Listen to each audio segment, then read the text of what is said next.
Mesdames, Messieurs, notre TER arrive en gare de Bourg-en-Bresse. Oui. Ah, si, c'est très bien.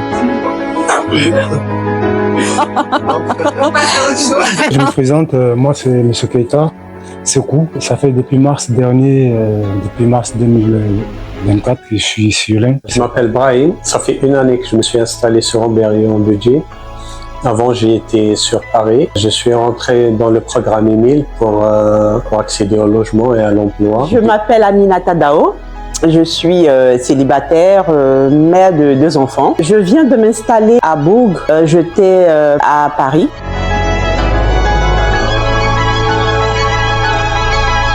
Dis-moi, je me posais une petite question. Tu sais, j'ai entendu parler du programme Émile. Qu'est-ce que tu en connais, toi? Alors, le programme Émile, avant tout, c'est un changement de vie. Qu'est-ce qu'on peut entendre par un changement de vie, à ton avis? Eh ben, écoute, moi, ça m'évoque quand même beaucoup de choses. Déjà, un projet professionnel, de quitter un logement qui est sans doute peut-être pas très confortable en Île-de-France ou dans le Rhône, et puis de trouver un meilleur confort du coup sur le territoire de l'Ain. Je suis rentré dans le programme Émile pour accéder au logement et à l'emploi. Au début, c'était mon conseiller pour l'emploi qui m'a proposé ce programme. Ma priorité, c'était tout d'abord le travail et ensuite le logement. Mon projet de travail, c'était travailler conducteur de bus. J'ai choisi le département de l'Ain. J'ai vu des images, des vidéos sur Internet. J'aime la nature, un peu les montagnes et les forêts. Et par rapport aux offres d'emploi aussi, pour conducteur de bus, il y avait des offres d'emploi. Mon projet, c'était de quitter Paris, en fait.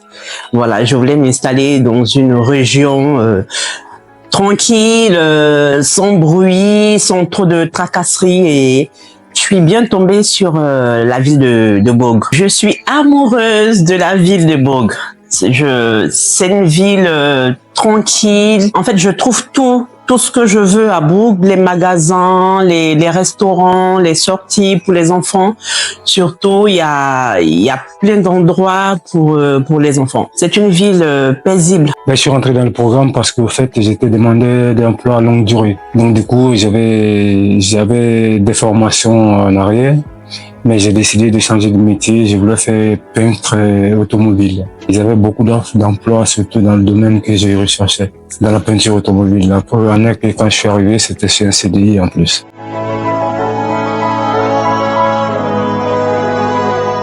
Alors, le territoire de l'Ain, c'est un très grand territoire.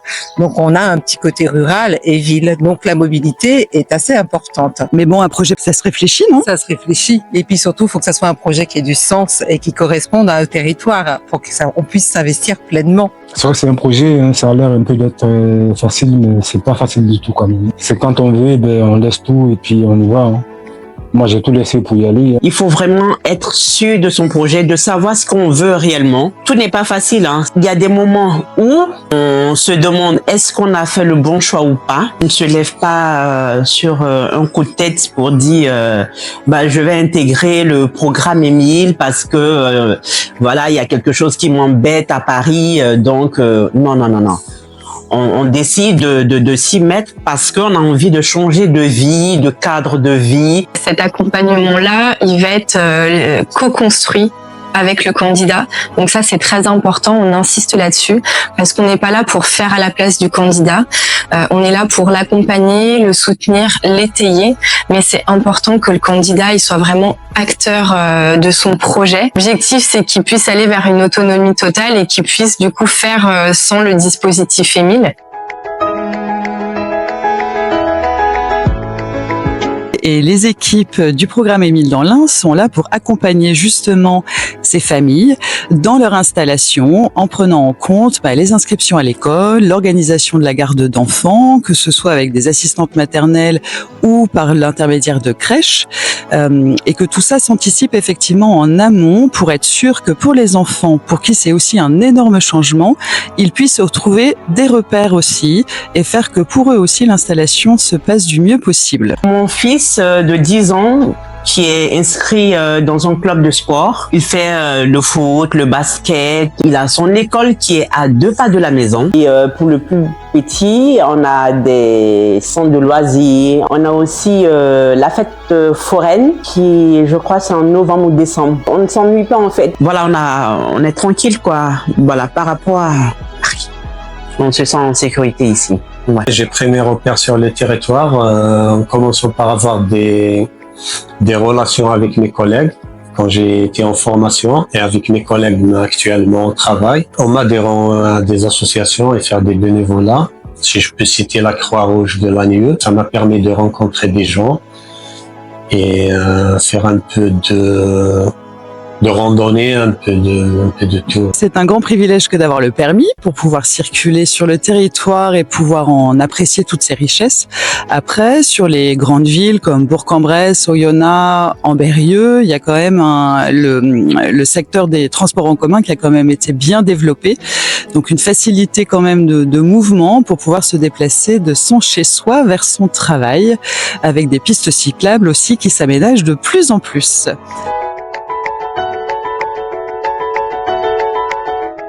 Trouver un chez-soi dans l'Ain, qu'est-ce que ça implique, Fabienne? Ça implique un investissement très important.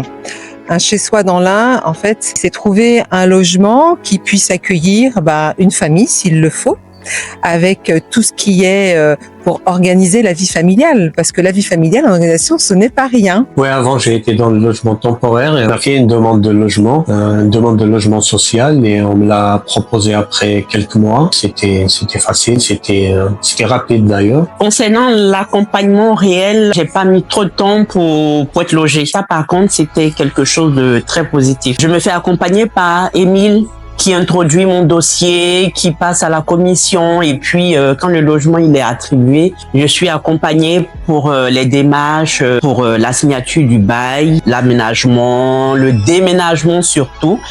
Il y a Émile qui est présent pour chaque étape. Lorsque je suis arrivé, en fait, j'étais dans un logement intermédiaire. Et en fait, pendant ça, on a fait une demande de logement et j'ai continué à travailler tout ça. Donc du coup, j'étais bien accompagné pour tout ce qui était demande de logement quand même. J'ai été patient et puis encore, je crois que pour le demande de logement, il faut quand même déjà un travail, quoi. C'est obligatoire. L'accès au logement dépend de l'emploi. C'est ce qui va permettre aux candidats de venir s'installer sur notre territoire et ce qui va permettre de sécuriser et de pérenniser le maintien dans le logement et son projet de mobilité sur le long terme.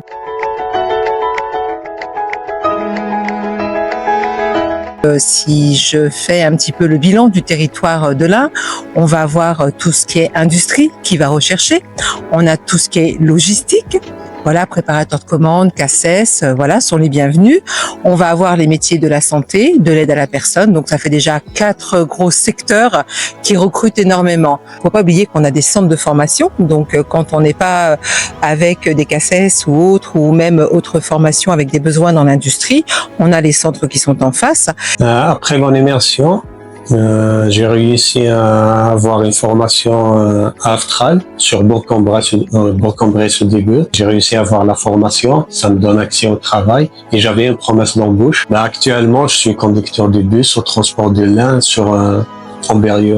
Là maintenant, je travaille à l'abattoir de Cré. Donc du coup, on fait tout ce qui est découpage bovin et porcin. Au départ, je voulais travailler dans tout ce qui était relations clients. J'ai une formation et une expérience en banque. C'est dans ce domaine-là que je voulais travailler. C'était pas du tout facile. Il a fallu que je vienne sur le territoire pour faire des entretiens, pour prospecter dans les agences d'intérim avec le programme Émile, qui était toujours à mes côtés. Et j'avais eu un poste à la banque. Mais c'était un peu compliqué parce que c'était tôt le matin, je descendais tard, j'avais 2 enfants à gérer. Et donc voilà, j'ai arrêté. Et puis je suis tombée sur une opportunité de travailler en tant qu'aide à domicile. Aujourd'hui, je me plais très bien dans ce métier parce que ça me permet de gérer mon temps.